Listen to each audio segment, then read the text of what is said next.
Hello and I welcome you to Vigyan recharge. आपको जो मैं बताने जा रहा हूं उसे बहुत ध्यान से सुनिएगा। 16 जून 2020 यानी गलवान की घटना से ठीक अगली रात को, समय था रात के 1:22, उत्तराखंड के पहाड़ों से लगभग 30,000 फुट की ऊंचाई पर इंडियन एयरफोर्स का एक फाल्कन अवाक यानी airborne early warning and control system China की हरकतों पर नजर रखने के लिए गश्त लगा रहा था। अब ये अवाक कैसे काम करता है ये भी जान लो। तो देखो, इसके ऊपर एक रोटोडोम लगा है, यानी एक 360 डिग्री में घूमता हुआ रेडार जो लगभग 400 से 600 किलोमीटर के एरिया को यानी कि एयर स्पेस को स्कैन कर सकता है। दुश्मन के मिसाइल, ड्रोन, एयरक्राफ्ट, इन सारी चीजों को ट्रैक कर सकता है। अपने और दुश्मन के एयरक्राफ्ट में फर्क कर सकता है, यानी आइडेंटिफिकेशन ऑफ फ्रेंड एंड फो। ये टेक्नोलॉजी भी इसके अंदर होती है। ये ग्राउंड स्टेशन से कम्युनिकेशन कर सकता है और एयर डिफेंस सिस्टम को गाइड कर सकता है कि उसे कहां पर निशाना लगाना है। ये खुद लड़ाई में शामिल नहीं होता और अपनी रक्षा भी नहीं कर सकता, बल्कि ये लड़ाई में फाइटर जेट्स को डायरेक्टर की तरह दिशा निर्देश देता है। और क्योंकि ये खुद लड़ नहीं सकता, इसीलिए इसकी रक्षा के लिए हमेशा 2-4 फाइटर प्लेन इसके आसपास रहते हैं। अब ये भारतीय वायुसेना का अवाक, जिसका कॉल साइन गरुड़ा 1 है, ये लगभग 300 डिग्री में 600 किलोमीटर के एरिया को स्कैन कर रहा था और तभी इसे अपने रडार पर चाइना के स्टेल्थ फाइटर यानी कि J-20 की अजीब हरकतें रडार पर डिटेक्ट होती हैं। अब देखो, कमाल की बात यह है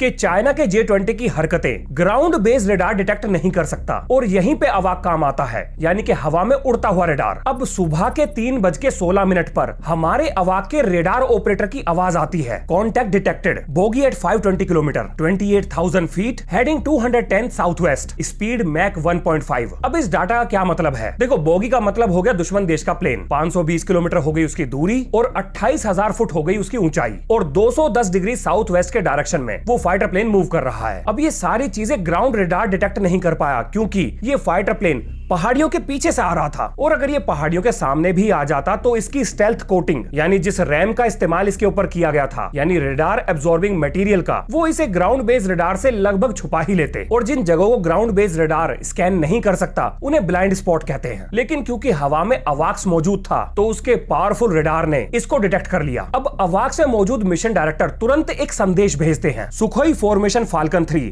vector 042 climb to 30,000 feet, intercept J-20, target lock to follow. अब इसका क्या मतलब है? देखो, फाल्कन 3 हो गया जहाज का कॉल साइन, यानी जैसे जहाज को अलग अलग नाम से बुलाते हैं, किसी ने टाइगर रख दिया, किसी ने अल्फा रख दिया, ऐसे ही फाल्कन 3। और वेक्टर 042 का मतलब हो गया नॉर्थ ईस्ट के डायरेक्शन में। कंपास में 000 को बोलते हैं नॉर्थ, 90 को ईस्ट, 180 को साउथ और 270 को वेस्ट कहा जाता है। तो ये जो 42 डिग्री है ये नॉर्थ और ईस्ट के बीच में आएगा, तो इसीलिए इसे नॉर्थ ईस्ट कहा गया है। 30,000 फीट का मतलब हो गया कि जहाज की ऊंचाई और इंटरसेप्ट का मतलब है कि गरुड़ा 1 यानी अवाक ने उसको पकड़ लिया है। टारगेट लॉक टू फॉलो का मतलब हुआ कि टारगेट को लॉक किया जा चुका है और उसका पीछा करो। अब हमारा अवाक सुखोई एयरक्राफ्ट को लाइव फीड देता है, यानी कि दुश्मन का जहाज कहां पर है, किस रफ्तार पर है, ये सारी जानकारी सुखोई एयरक्राफ्ट को दी जाती है। इसके बाद मिशन डायरेक्टर एक और संदेश भेजते हैं, target 19 kilometre left bank descending, missile lock advisable. अब इसका क्या मतलब है? इसका मतलब ये हुआ कि दुश्मन का जहाज लेफ्ट दिशा में मुड़ रहा है और उस पर मिसाइल लॉक करने की सलाह दी जाती है। अब यहाँ पर जो मिसाइल काम आएगी वो है BVR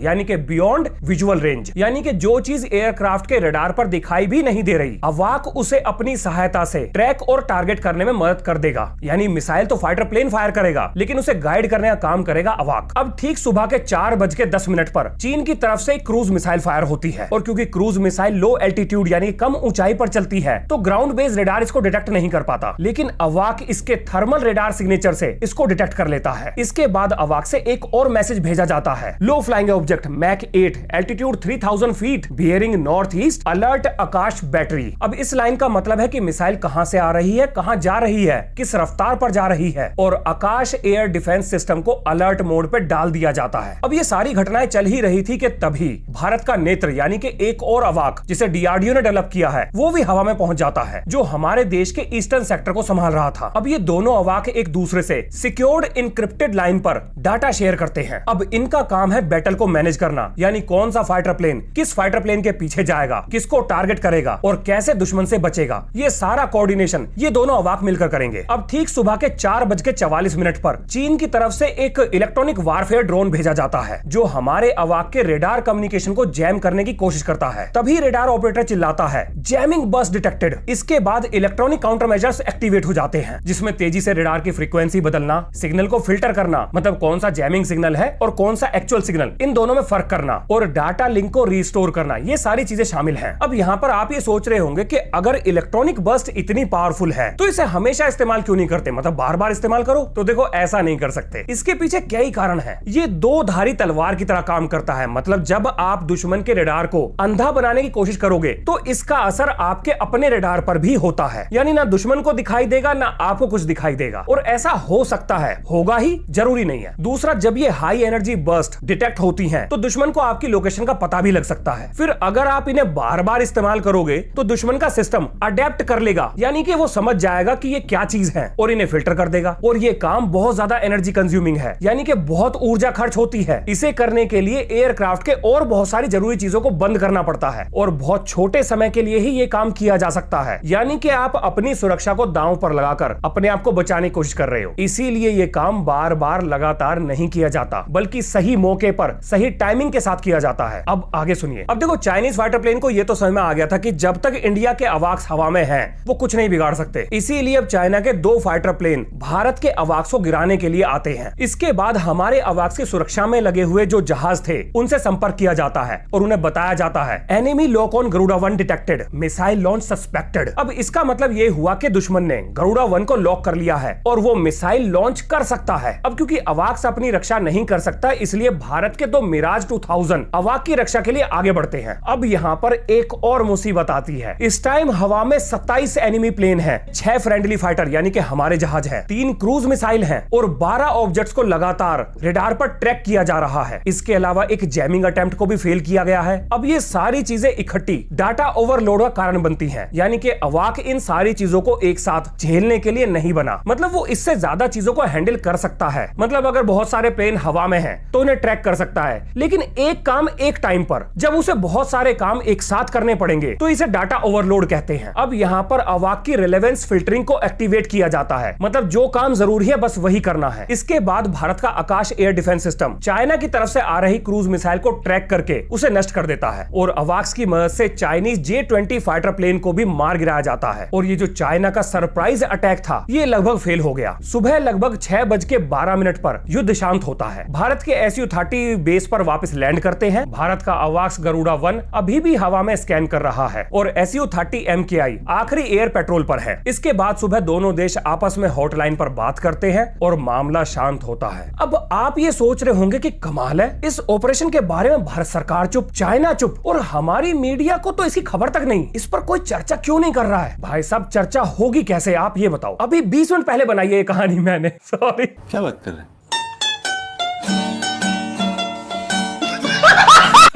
अब मैं क्या करूं, मेरे पास और कोई रास्ता भी नहीं था। और अपने आप को ठगा हुआ महसूस मत करो, कारण बताता हूं। देखो भैया, हम ठहरे टीचर आदमी और इसे कहते हैं पढ़ाने की कला, जिसमें पढ़ने वाले को ये पता ही नहीं लगता कि उसको पढ़ा दिया गया। अब बातों ही बातों में कहानी के जरिए मैंने एक अवाक सिस्टम कैसे काम करता है आपको ये समझा दिया। वैसे पढ़ाने बैठता तो आप सुनते ही ना। अब अगर इन सारी चीजों में मजा आया तो थोड़ा सा इसका इतिहास भी जान लो। उसके बाद आपको बताऊंगा कि इस सिस्टम का एक पाकिस्तानी एंगल क्या है, यानी कि ऑपरेशन सिंदूर इससे कैसे जुड़ा हुआ है। तो देखो, वर्ल्ड वॉर 2 के दौरान दुनिया का पहला रडार सिस्टम डेवलप हुआ जिसे ब्रिटेन ने बनाया था और उसका नाम रखा था चेन होम सिस्टम। अब अमेरिका को यह लगा कि अगर लो लेवल फ्लाइंग ऑब्जेक्ट यानी कि अगर कम ऊंचाई पर मिसाइल को फायर किया जाए तो ये रडार सिस्टम बिल्कुल बेकार है। तो अमेरिका ने यह सोचा कि क्यों ना एक ऐसा रडार सिस्टम बनाया जाए जो हवा में 360 डिग्री में निगरानी कर सके। तब जाकर अमेरिका ने एक हवाई जहाज के ऊपर रडार को फिट करके उसे हवा में उड़ा दिया। लेकिन भाई साहब, क्योंकि ये पहला मॉडल था तो सिर्फ एक ही दिशा में ये देख सकता था। रेंज भी ज्यादा नहीं थी, भारी भी बहुत था। फिर अमेरिका को यह पता लगा कि सोवियत यूनियन Tu-126 मॉस नाम का एक अर्ली वार्निंग सिस्टम बना चुका है, यानी कि उड़ता हुआ रडार। अब ये सब पता लग के अमेरिका कहां पीछे रहने वाला था। अब अमेरिका ने बोइंग के साथ मिलकर E-3 सेंट्री नाम का एक अवाक्स प्रोग्राम शुरू कर दिया और बस हवा में 360 डिग्री घूमने वाला रडार तैयार हो गया। अब देखो, क्योंकि एक भारी भरकम रडार इसके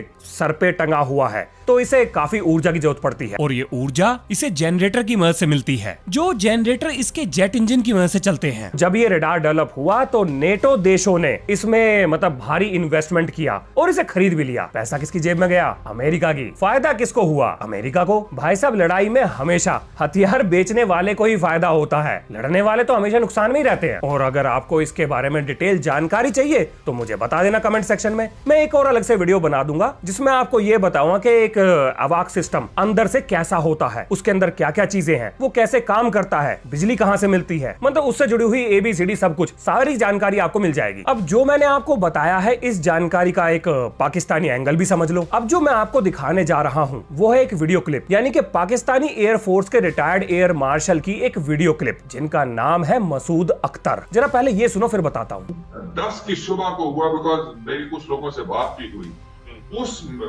उस बेस के ऊपर 4 surface to surface BrahMos missile आए। सरफेस टू सरफेस या एयर टू सरफेस ये मुझे नहीं पता। तो पायलट्स जो हैं वो पहले दौड़े कि वो अपने जहाजों को सिक्योर करें। अच्छा।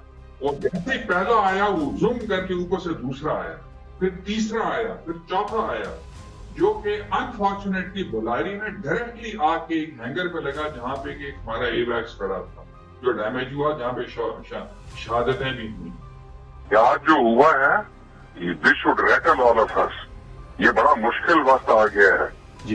इसका हमारे पास एज ऑफ नाउ कोई जवाब नहीं है और मेरे ख्याल में तो सूरत हाल परेशान से परेशान कुन होती जा रही है। अब देखो, अगर आपका कोई जानने वाला एयरफोर्स का हिस्सा रहा है या आप खुद एयरफोर्स का हिस्सा हैं, तो आपको ये बात पता होगी कि थोड़ी बहुत अंदर की जानकारी सबको मिल ही जाती है। अब नेताओं का तो मुझे पता नहीं, लेकिन जो फौजी होते हैं उन्हें तो अपने देश की चिंता रहती है। तो ये भाई साहब जो बात बोल रहे हैं उस पर यकीन किया जा सकता है। और अब सुनो सबसे कमाल की बात, पाकिस्तान ने ऑफिशियली भारत के रफाल और S-400 को गिराने का दावा किया है, मतलब उड़ाने का दावा किया है, लेकिन प्रूफ नहीं दिया। जबकि ये काम तो बहुत आसान है। मिसाइल का जो किल कंफर्मेशन लूप का डाटा है, उसके लॉग्स है, आप उसे सार्वजनिक कर दो, अपने आप साबित हो जाएगा। अब देखो, ये जो मैंने बोला है किल कंफर्मेशन लूप, ये क्या होता है, कैसे काम करता है, इससे जुड़ी हुई सारी जानकारी आपको इस पेपर में मिल जाएगी। और ये आपके पढ़ने के लिए मैं विज्ञान रिचार्ज के व्हाट्सएप चैनल पे अपलोड कर दूंगा, वहां से डाउनलोड करके पढ़ लेना। अब वापस चलते हैं पाकिस्तान वाली बात पर। तो भाई साहब, पाकिस्तान ने मिसाइल के लॉग्स, यानी कि जिस मिसाइल से हमारे वेपन सिस्टम को हिट किया है, उसके लॉग्स सार्वजनिक करे ही नहीं है। अब यहाँ दो चीजें हो सकती हैं, या तो जानबूझ के सार्वजनिक नहीं करे हैं, या उनके पास ऐसे लॉग्स है ही नहीं। और ये अकेला तरीका नहीं है जिससे आप दुश्मन के जो आपने नुकसान करे हैं, उनके एसेट्स को जो नुकसान पहुंचाया है उसे साबित कर सकते हैं, बल्कि और भी बहुत सारे तरीके हैं। आइए बताता हूं। देखो, सबसे पहला हो गया अवाक्स का डाटा, यानी कि आपका एयरबोर्न अर्ली वार्निंग सिस्टम का जो डाटा है, उसके जो लॉग्स हैं, आप उससे ये बात साबित कर सकते हो कि आपने दुश्मन के किस एसेट को नुकसान पहुंचाया है। अब सवाल आता है ये कि क्या पाकिस्तान के पास अवाक्स है? तो बिल्कुल है। अब अगर उनके पास अवाक्स है और इस युद्ध में उन्होंने इस्तेमाल नहीं करे हैं, तो भाई साहब वो कर क्या रहे हैं? क्या सजाने के लिए रखे हैं? अगर नहीं तो डाटा दे दो, और अगर अवाक्स बचा ही नहीं है तो डाटा भी नहीं होगा। अब दूसरा तरीका है गूगल अर्थ। अब देखो, ये लाइव फीड तो नहीं देता है, लेकिन बिफोर आफ्टर इमेजेस को कंपेयर करके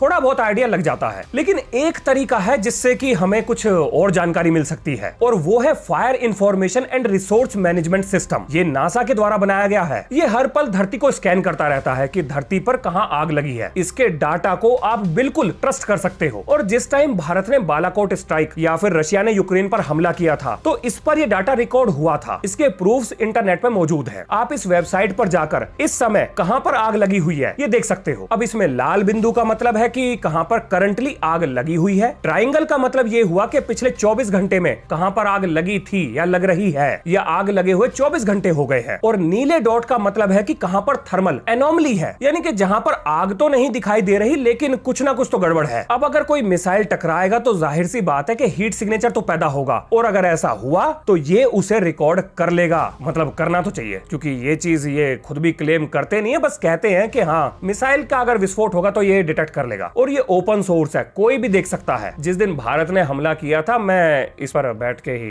देख रहा था, बाकी क्या दिखाई दिया ये तो आपको पता ही है। इसके बाद आता है इंफ्रारेड ऑप्टिकल सेंसर या ड्रोन फीड। मतलब कि आपने हमला करा तो उसको रिकॉर्ड करने के लिए एक ड्रोन उड़ा दो, ऊपर से देखता रहेगा सब कुछ। क्या ये काम पाकिस्तान ने किया? नहीं किया। हमने किया? बिल्कुल किया। हमारी सेनाओं ने वीडियो फुटेज जारी करे हैं भाई साहब। अब आगे सुनो। मिसाइल सिस्टम के लॉग्स के बारे में तो मैंने आपको बता ही दिया। उसके बाद क्या है देख लेते हैं। इसके बाद आता है रिकवर अनकवर्ड रैकेज, यानी कि अगर आपने किसी जहाज को गिराया है तो उसका मलबा तो मिलेगा ना, और अगर मलबा दुश्मन देश के इलाके में गिरा है, यानी कि जिसके जहाज को गिराया है उसी देश में जाकर गिर गया, तो फोटो वोटो अगर कोई खींची है तो वो काम आएगी, बाकी तो और कोई तरीका है नहीं। नहीं नहीं नहीं नहीं, नहीं। एक तरीका और है, और वो है रेडियो मैसेज इंटरसेप्शन। यानी कि जैसे ही आपकी मिसाइल ने दुश्मन के एयरप्लेन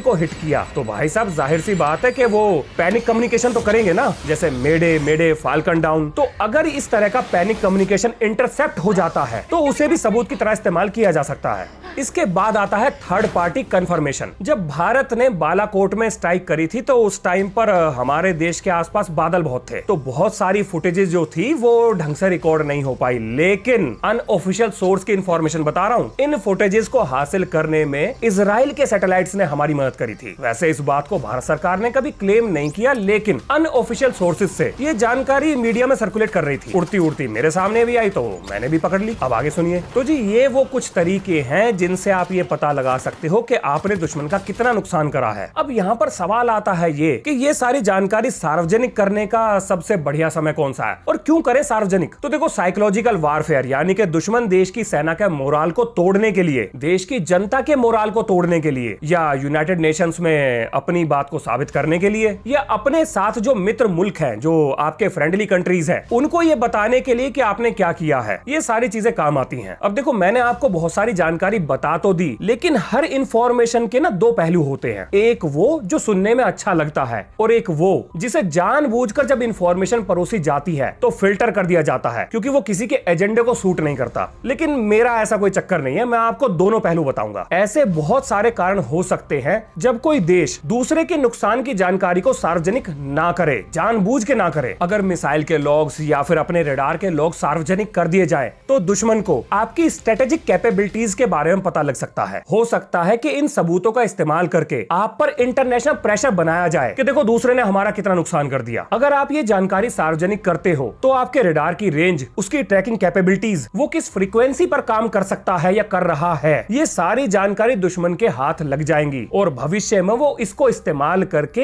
एक बेहतर स्ट्रेटेजी के साथ आपके सामने लड़ाई के लिए आ जाएगा। अब अगर आपकी मिसाइल के लॉग्स दुश्मन के हाथ लग जाए, मतलब आपने खुद ही सार्वजनिक कर दिए, तो दुश्मन इनका इस्तेमाल करके काउंटर मिसाइल सिस्टम भी बना सकता है। इसके अलावा अगर दुश्मन को यह पता लग जाए कि आपका इमरजेंसी रिस्पांस टाइम क्या है, तो भविष्य में वो एक सरप्राइज अटैक को भी प्लान कर सकता है। लेकिन यहाँ पर मुझे लगता नहीं है कि पाकिस्तान इतना सोचता होगा। मतलब देखो, समझदार लोग तो वहां भी होंगे, लेकिन मुझे लगता नहीं कि समझदार लोगों की वहां पर ज्यादा चलती होगी, जो ड्रामे आजकल हम वहां देख रहे हैं उसके हिसाब से। अब यहाँ पर आप ये भी जान लो कि अपनी चीजों को गुप्त रखने की वजह से स्ट्रेटेजिक डेटरेंस मेंटेन रहता है, तो जरूरी नहीं है कि सारी चीजें मतलब आम लोगों के बीच में बताई जाए। और एक मुझे बड़ा शक है कि भारत ने पब्लिकली तो ये सारी चीजें नहीं बताई हैं, लेकिन भारत का जो डेलीगेशन इस टाइम विदेश में घूम के अलग अलग देशों में जा रहा है, शायद वहां पर जो हमारी फ्रेंडली कंट्रीज हैं, मतलब हो सकता है कि शायद ये डाटा उनसे शेयर कर दिया गया हो। मतलब पाकिस्तान ने हमारा कोई नुकसान करा या नहीं करा, इसको तो मतलब लोग इतना एक्सेप्ट नहीं कर रहे, लेकिन हमने क्या किया है ये सबको पता है। अब यहाँ एक कमाल की बात सुनो, जब भारत सरकार से ये जानकारी प्रेस ने मांगी कि भाई आपने पाकिस्तानी कौन कौन से एसेट्स को उड़ाया है, जरा वो बता दो, तो भारत सरकार बिल्कुल चुप, कोई जवाब नहीं। उन्होंने बस इतना किया कि हाँ हमने नुकसान किया है, इतना काफी है, बस इतना ही जानो। अजीब बात यह है कि जिसका नुकसान हुआ है वो तो खुश हो रहा है कि हमने ये कर दिया, हमने वो कर दिया, और जिसने नुकसान किया है वो बिल्कुल चुप बैठा है। आपको ऐसा नहीं लग रहा कि यहाँ पे दाल में कुछ काला है या एक